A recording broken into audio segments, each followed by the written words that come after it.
Our next speaker is Sue Pope, and although she's a very modest lady, I can tell you that really she is considered to be an authority in the field of forensic DNA. So I'm really looking forward to her presentation today, which is on modeling the best evidence. And she used to be, she worked a long time at Forensic Science Service when that was still in operation. And nowadays, she told me she worked for 3 companies actually, and she has her own company, which I presume is called DNA Principal Forensics. Thank you. Thank you very much. I'll just apologise in advance. Anyone who's been sat near the back realises that I have a cough and I keep going outside to cough a bit.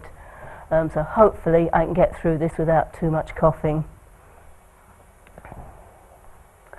So what I want to talk about is some of the issues arising in the way that DNA is presented in court as a result largely of the series of court rulings.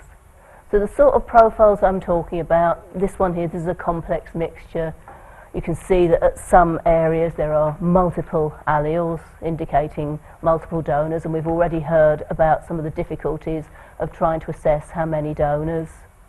In this particular profile, the little red bars at the top of each of those is telling you that the software which is designating these alleles has flags raised showing that they're poor quality.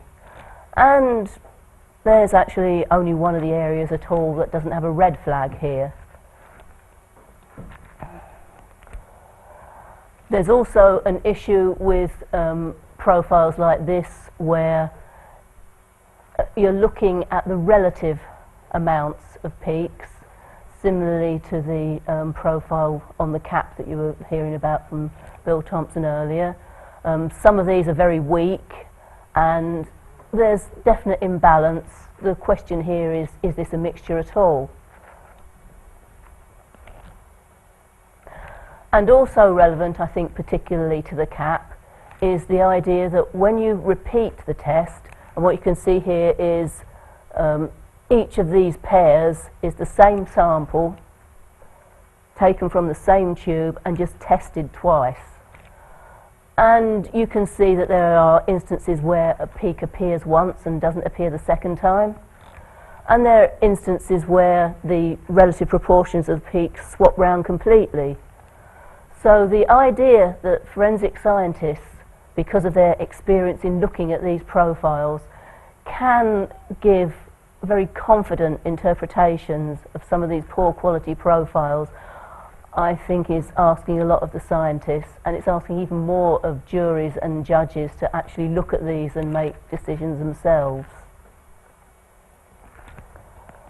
I'm actually not going to show any more DNA pictures now. Oh, just one more, I think, because what I'm interested in is what's the effect that this has had on the way that DNA is being presented at court, and in response, what are the rulings that the judges have made, and how are scientists supposed to respond to that? So our issues are here that there are complex mixtures which have got multiple donors in different amounts, where there may be alleles that are shared by more than one donor, so you can't really even estimate how much of the DNA is contributed by one person.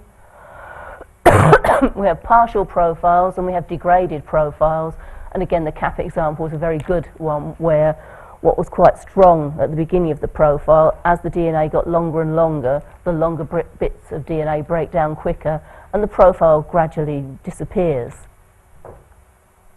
And for the low template samples, where you're starting off with very small amounts of DNA, there's often not enough DNA for the DNA amplification, for the DNA testing to be efficient. And when it's inefficient, if you repeat it, you see very different features the second time.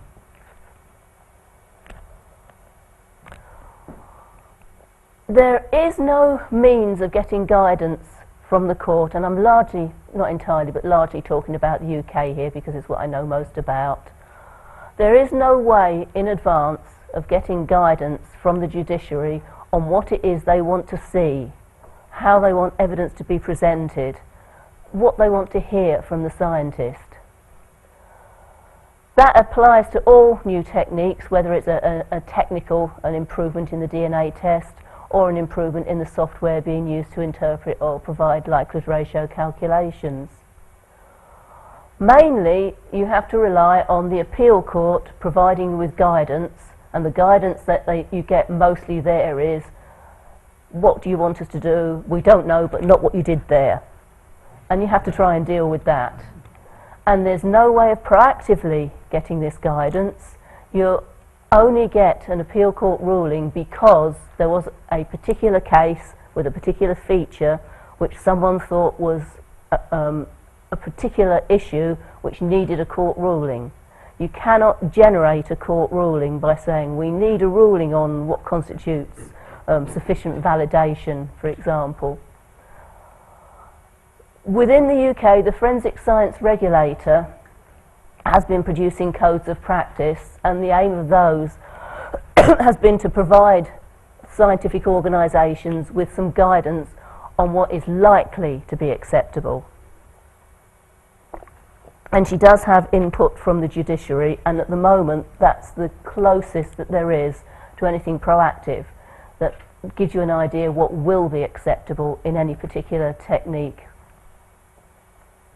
So we're not really starting from a good position, and I think one of the other impacts of DNA, and all of these are rulings that had particular implications that were DNA cases, but actually DNA itself seems to have generated a number of very general rulings about evidence, scientific evidence, just because DNA was the first time when it became apparent to anyone. So many of the rulings actually apply to lots of different areas of evidence types. And what you can see is that they're running at 1 or 2 a year at the moment.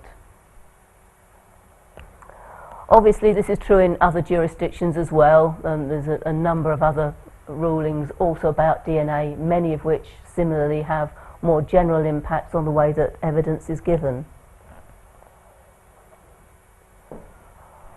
At the beginning of all of this series of rulings, the discussions were over whether poor quality DNA results should actually be presented to a jury at all. The thinking there, which I have to say I tend to agree with, was that a jury is very impressed by seeing DNA at all. And they might be so impressed that they don't realise what they're seeing is a poor quality DNA profile because they've got nothing to compare it to. The only DNA they've seen is in this particular case. So the judiciary generally took great care that if they thought that a jury was likely to be overly impressed by a DNA result that wasn't suitable for such weight to be put on it, they would make rulings that if the interpretation is subjective, for example, it might be more prejudicial to the jury to hear it than probative to the case. So it might actually bias the jury just by hearing there's DNA in this case. That was especially pertinent to profiles that were low template. And by low template, I mean either small quantities of DNA or small amounts of DNA that were suitable for amplification. You can have some samples which have quite a lot of DNA, but if it's all too short to actually be copied, then it doesn't have any effect on the output.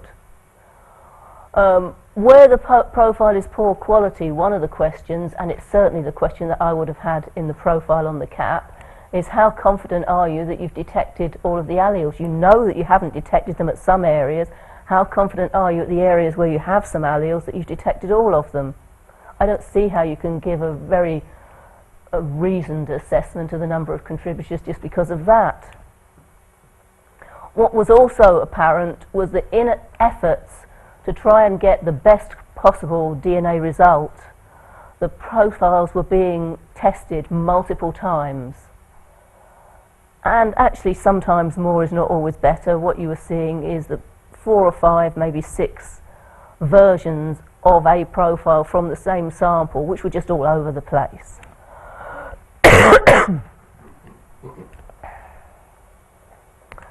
So the DNA rulings have developed, And some of the outcomes I think have been very helpful.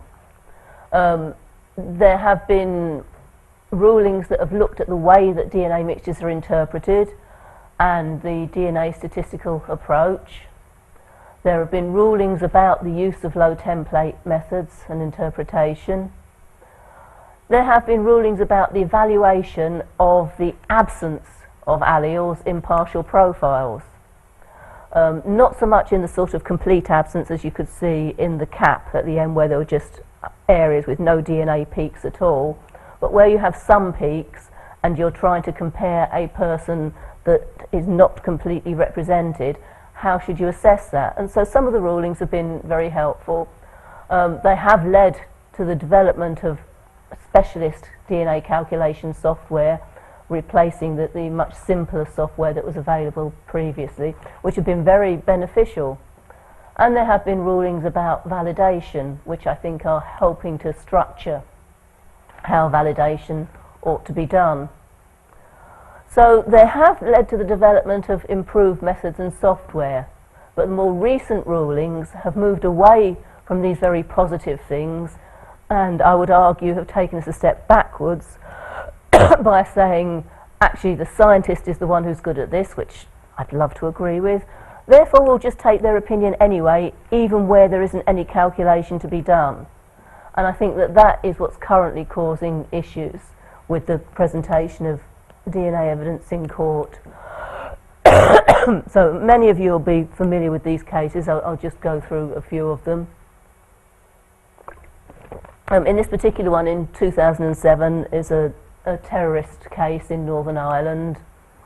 The last of the bombs went off in a shopping centre which was crowded, and there were many people killed, hundreds of injuries. Mr. Hui was tried in connection with the manufacture of bombs, so not with actually exploding them, but having constructed them. And these are all the sort of things that you used to get in cassettes, so you put your bomb inside a cassette case. Because this is a terrorist case in Northern Ireland, it was slightly different to the ones that we're more used to in the UK. That's because it was what was called a Diplock court after Lord Diplock. There was an issue in Northern Ireland where juries, people were very reluctant to sit on juries if terrorists afterwards might know who they were. It got very difficult getting people to take part in these particular terrorist cases. So a system was set up where there was a single judge.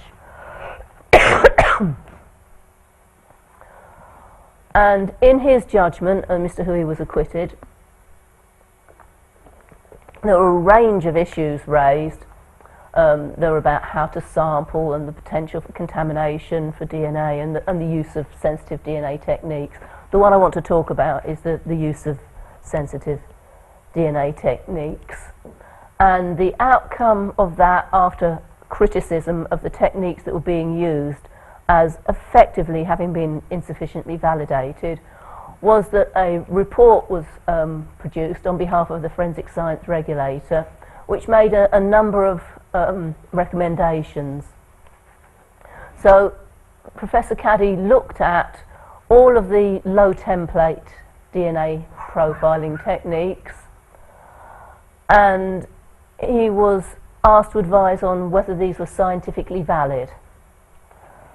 At that time, there hadn't really been, in fact until very recently, there was no guidance on what constituted sufficient validation or how to go about it. So this was actually the start of looking at what sort of processes should be undertaken.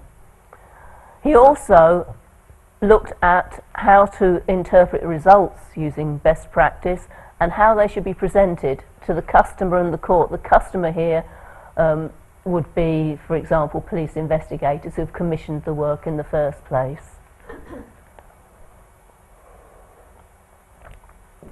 He made a number of very good recommendations about getting DNA-free consumables, about elimination databases. The ones that affect us here are that he talked about validation for new methods, which I'll be talking about now.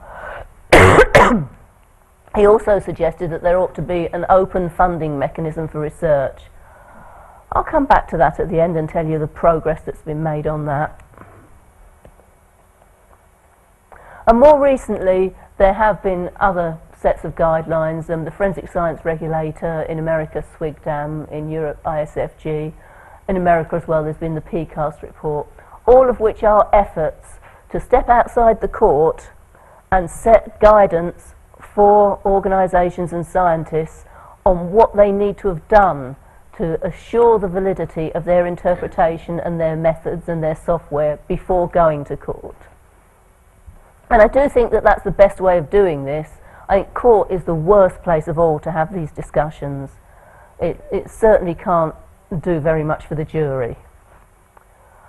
And this has helped because there's a lot of new software being developed for likelihood ratio calculations for complex DNA. Many new programs have been produced and validated, and there's also issues of having produced and validated these programs, how you maintain them. So how you can provide ongoing training and support. The PCAST report on DNA mixtures, it talked about CPI and wasn't very impressed with that, but did talk about the probabilistic genotyping methods, and on the whole they seem to think it was a good thing. I'm not sure, I need to read it more carefully, that they said some programs for DNA mixtures of 3 individuals in which the minor contributor constitutes at least 20% of the intact DNA in the mixture. That sounds very, very precise. I'm not sure how they came to that particular piece of guidance, but it is nonetheless, it's a piece of guidance that you can work with. The next big appeal court ruling was 2 joined cases, Reed and Reed, who were 2 brothers. They were accused of murdering someone, and the evidence was recovered from a broken knife.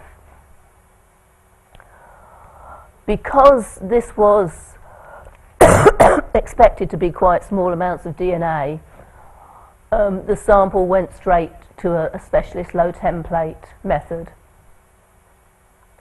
The finding itself wasn't disputed. The disputes were, first of all, about how the DNA was transferred to the knife, and second of all, about the calculation that was carried out. In the case of Mr. Garmson, which was heard at the same time, and it was heard at the same time purely because it was raising the same issues. He was accused of sexually assaulting several women. Again, a low template test was used, and again the standard calculation methods were disputed. And the dispute in these, following on from earlier cases, was about what significance should be given to the absence of some alleles in the profile of the person being compared. In fact, as it happened, this case coincided with the development of much better quantification methods, and by the time it got to court, the challenge to low copy number had been dropped. It became clear that actually was quite a reasonable amount of DNA present, but the judges decided because the challenge had been raised, they would make a ruling on it anyway, and they set a level which they called the stochastic threshold. They didn't really define what they meant by stochastic threshold, but they said, in the absence of new scientific evidence, any DNA profile that was analysed above the level of 100 to 200 picograms, there should be no challenges accepted to the actual analytical method. As always, what seems quite a reasonable approach at the time, where 100 to 200 picograms with the older methods was actually quite a lot of, a reasonable quantity of DNA. The newer methods that have been introduced actually do 100 picograms or less as standard. So already the ruling is out of date, and as I say, there is no mechanism to go back and change it until someone challenges the Court of Appeal to make another ruling. So at the moment, the main ruling on this is something which has effectively been bypassed already by technology.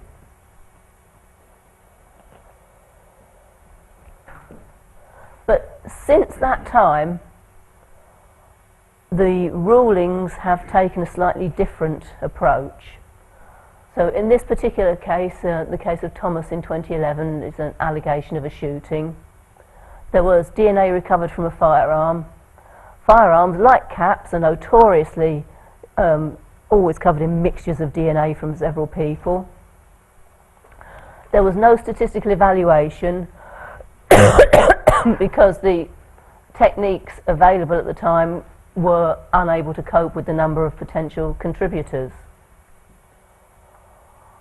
The scientist at the time did have two propositions. The prosecution proposition they put forward was that Thomas was a contributor, so that some of the DNA in this mixture was for him, and their alternative for the defence was that Thomas was not a contributor and none of the DNA recovered was from him. I have problems with assessing those sorts of propositions myself, particularly the defence alternative. It's very difficult. Jeff talked about when you asked experts how they came to their opinion, and they talked about, I've seen lots of cases and it's my experience and my background and my knowledge, but you can't quantify any of those things, and I find those sorts of propositions very difficult to assess. But the scientist at this time said if the first alternative was true, they would expect to see all of the components in Mr. Thomas's profile in the mixture. And if the second alternative were true, they'd have a low expectation of finding components matching all of those of Mr. Thomas. And they relied on simulation experiments. This is quite difficult. It is difficult for several reasons. One is that the simulation experiments they were talking about were effectively produced or used as a training aid because it became apparent during mixtures training that when scientists were being asked, okay, well, how many alleles would you feel confident in seeing? And this is at a time when 20 alleles was a full profile. You know, how many alleles do you think you need to see before you can have an opinion that it supports the prosecution alternative? And the answers that were coming back were saying, well, 10. 10 sounds enough, that's a good number. So Lindsay Foreman carried out some simulation experiments. They were very limited. They just looked at 1,000 simulated mixtures and 10,000 simulated people who had not contributed to these mixtures, and just looked at how many, if you counted alleles, how many would there be. And the mode was actually 14. And the aim of that was to stop people saying, well, there's 10 alleles, that must mean something. Unfortunately, in this case, they said that they demonstrated it was rare to observe all 20 by chance, and the court accepted that. One of the difficulties with the Forensic Science Service closing was that everything that was ever written in internal reports, such as this, is now in the Forensic Archive. I want you to think of that warehouse at the end of Raiders of the Lost Ark, where the crate goes into it. Nothing comes out of there. So this ruling is now based on a simulation which nobody has access to, which I don't think is good. And you have a freedom of information request? I'm fairly sure that people have tried, not for this, but they argue about the cost it will be. Casework comes out, nothing else does. So the next ruling was that of Douglas, and again this was 3 cases heard together. Douglas was the murder of an elderly woman, there's traces of DNA. Pickering, alleged sexual assault, again traces of DNA, and MDS was traces of DNA on a knife. These were 3 different providers, they each used different tests. Each mixture was complex, but in each case 19 or 20-ish of the alleles from the defendant were present in the mixture, unable to use the current software to calculate a match probability, and they thought that it might help the jury just to know the number of alleles that matched. And that was really the beginning of the idea of qualitative evaluation, subjective opinions from scientists, which is a step backwards from trying to improve the software to, well, we can't improve it, so let's have a go anyway. So the question is, what do the jury make of this? If you tell the jury something like 19 or 20 alleles matching, how are they supposed to assess it? And I've asked this of many groups of forensic scientists, how would you come to such an opinion? What experience can you base it on? How can you try and assess these sorts of probabilities? Many people say, similarly to the scientist in the Thomas case, that they have never seen a case in which all 20 alleles of a person who didn't contribute are present. So I saved this slide for them specially. This is a good quality profile. It's not particularly weak. It's from a search. They searched and found 3 matches. At least one of those has to be an adventitious match. They can't all be correct. So when people say they've never seen all 20 alleles, I have to tell them you have now. The good part of the Douglas result is in fact that the software has moved on a lot. In fact, as far as we can tell, the result from Douglas would be amenable to calculation with some of the newer software. But at the same time, we've now got much more sensitive DNA tests that have been introduced. So the sort of amounts of DNA that you could get a profile from then, you can get profiles from much smaller quantities of DNA now. So the subjective opinions that are now being requested are actually on samples which are much worse quality than the profiles for which the ruling was made. And that's just going to keep happening. Certainly, this is my personal experience, but since the FSS closed, I've been working on defence reviews, and so I get to talk to a lot more lawyers. And very, very quickly, after having been told all the limitations of this DNA, they seem to assign the same weight to this DNA match, and they always refer to it as a match, as they would to if it was a good single source DNA.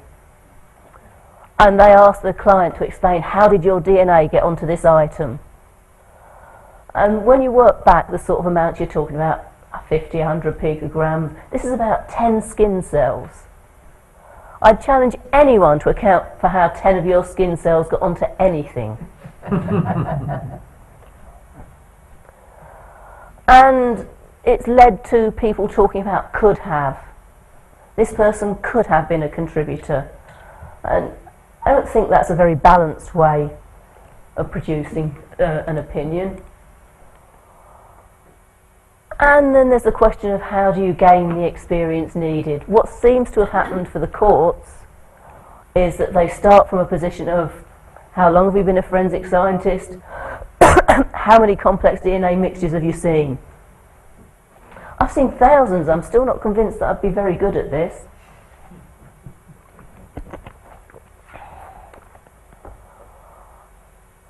So there is a question of whether seeing more and more cases does actually make you better and better at this. And clearly the thing that needs to be done to assist the court is to be able to say that the scientist's opinion has been calibrated somehow. Otherwise, there is no training, there is no system in place. These are effectively one-off opinions. You don't even know that the same scientist would give a similar opinion in another case. There's very little way of checking. So the forensic science regulator carried out a proficiency test across all of the providers in England and Wales, Scotland, Northern Ireland. And part of that was to produce profiles from known samples in measured amounts.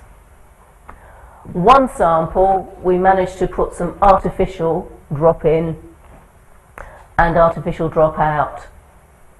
What we weren't able to do, I was one of the people that helped to set it up, was degradation. We could not find a way of mimicking degradation which didn't involve actually doing all the things that you would do otherwise, like wearing something for ages. You can't produce lots of degraded profiles. But even with the limitations of that sample, there was a huge variation in the opinions provided. Many scientists wouldn't provide an opinion at all, said it wasn't suitable, and some scientists had very confident opinions.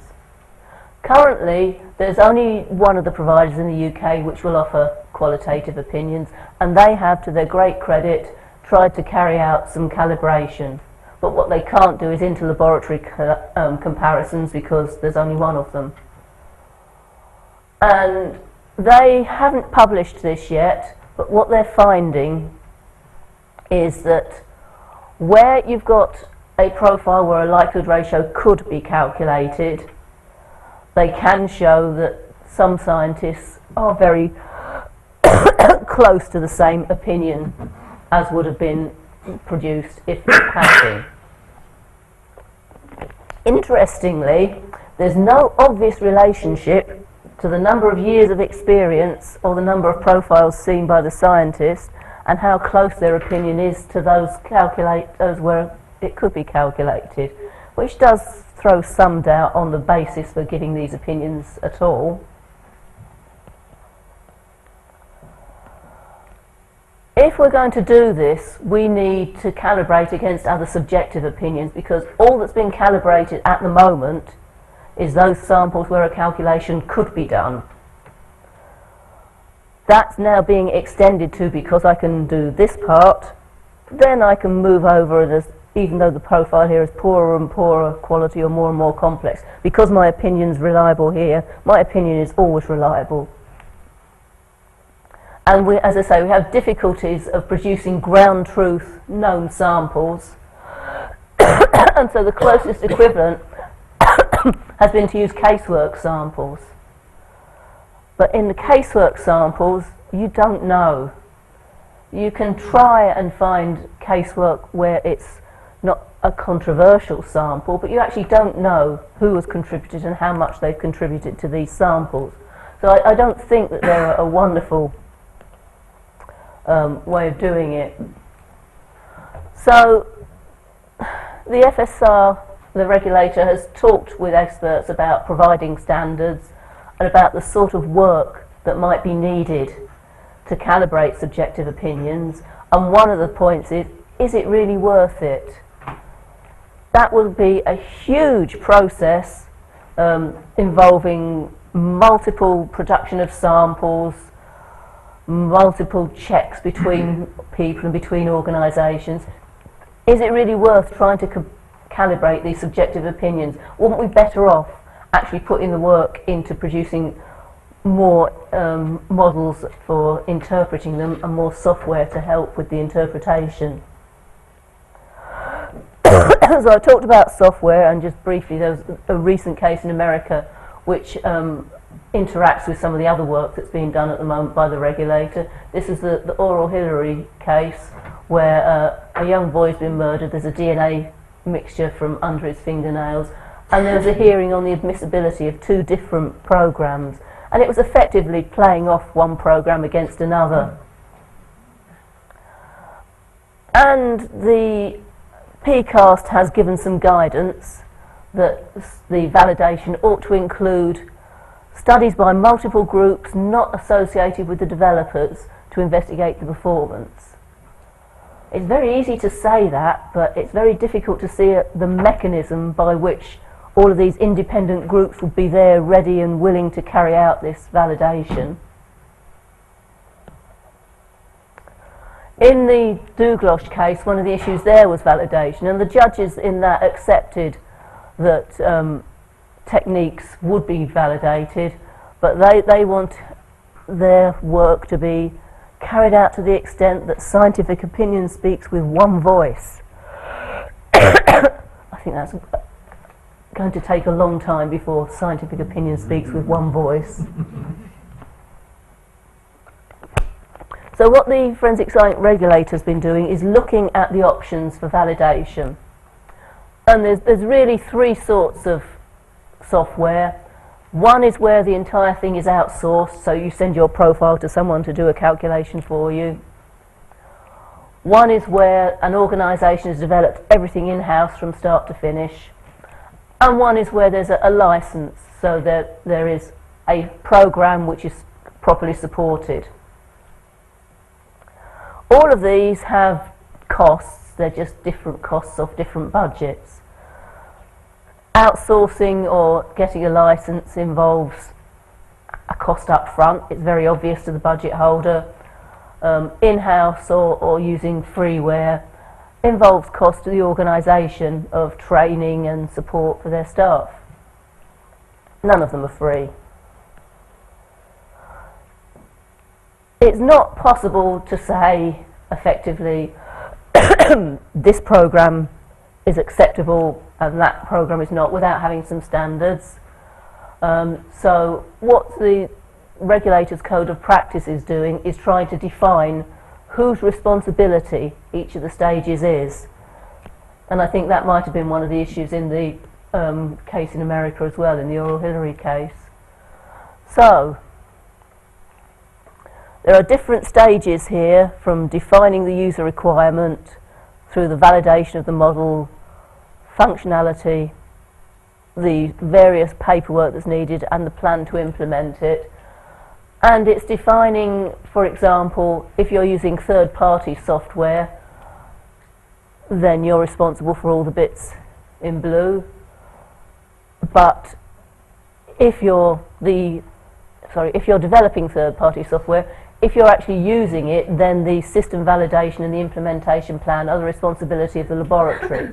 So it's an effort to define for the different stages whose responsibility the various validation stages are. But what's happening more and more, and I think this is probably a function of the UK system, which is now entirely commercial, is that much more effort is being put into the interpretation of a really poor result than into trying to improve the result that you're trying to interpret. And I think the reason for that is the procurement system.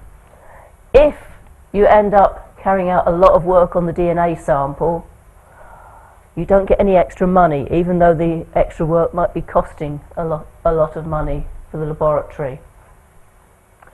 Something like a novel statistical method is a specialist area. It's outside the charging framework. So a separate, you recognise that instant, a separate bid can be made for some specialist work, whereas even if it was cheaper to repeat the result and get a better result, you can't have any extra money for that.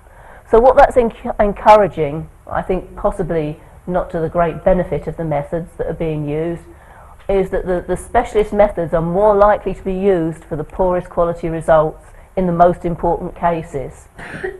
Because if it's not an especially important case, then the prosecution will say we don't need any statistics at all. There's a Court of Appeal judgment that says we can just have your opinion. So there's very little encouragement to improve the DNA result at all. There's a great deal of pressure on the scientist to give a personal opinion on poor quality results, and occasionally to use a specialist method, but not in a structured way. And I think that the time and effort that we're spending improving the amount and quality of the DNA will be a much better outcome, because you can do lots of things. You can increase the amount of sample, you can concentrate it or clean it up, you can try a different DNA system entirely. But if you've got a weak and complex result and you're just trying to work with what you've got, I don't think that necessarily giving a subjective opinion or saving the new software for the worst possible results is the way forward. And one of the questions is, should there be any limitations? For example, if you're going to consider that some of the alleles must have dropped out. There's only 16 of his alleles here, but that's reasonable because it's degraded at that end. On what basis can you make that sort of judgment? It's very obvious there's a difference of approach between the scientists doing the interpretation and the software, because the scientist will start by looking at the picture and the software will start by looking at the numbers. The other thing that I've noticed is that the calculation is taken as a proxy for anything that the court would like it to be a proxy for. So the calculation has been carefully considered, agreeing on the probable number of contributors, carrying out a very formal specialist likelihood ratio calculation, and then the lawyers will happily apply that number to how the DNA got there, or when it got there, even though what you've got is a mixture. And the worst example that I've been aware of recently was looking at the interior of a car which had been in a crash to try and decide who the driver at the time of the crash had been, when many of the profiles were clearly from unknown contributors. There were indications across the car in different amounts of DNA from one person who had regular access to the car, and the likelihood ratios were used to try and decide, largely on the basis of this is the best likelihood ratio, therefore that's where he was sitting, to try and decide who the driver was. And I do think that there's a big issue with courts on understanding what it is that they have a calculation for. So one of the challenges for forensic scientists is to try and put the likelihood ratio into the proper context. I said I'd come back to the funding. At the end of all this, the one thing that there has been absolutely no progress on whatsoever is a dedicated source of funding. If there could be one difference made, I think that would be it. There's been work on collaboration, there's been work on guidelines and validation. There's a general agreement that these things are best discussed before the court starts. But the one thing that there's been no progress on at all has been actual funding to try and improve where we are at the moment. Thank you.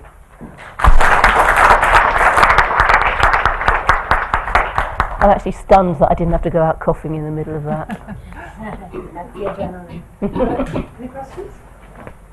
I've got a slightly maybe tangential question, but you mentioned a lot about the kind of potential for misrepresenting or misunderstanding the pronouncement of an expert, especially when it's a kind of subjective opinion. So it seems to me like a lot could be done to show how misleading that can be with jurors.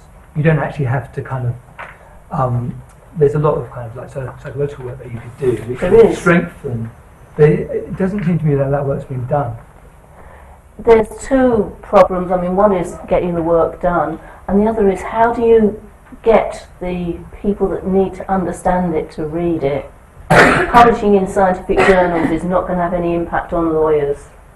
But I used to, even if you could show how incredibly misleading it was, presenting evidence in the way it's currently being presented, you think that that still wouldn't have an impact on the legal? I'm not saying it wouldn't have an impact at all. It's how do you actually get the attention of the lawyers to read that, or the judiciary?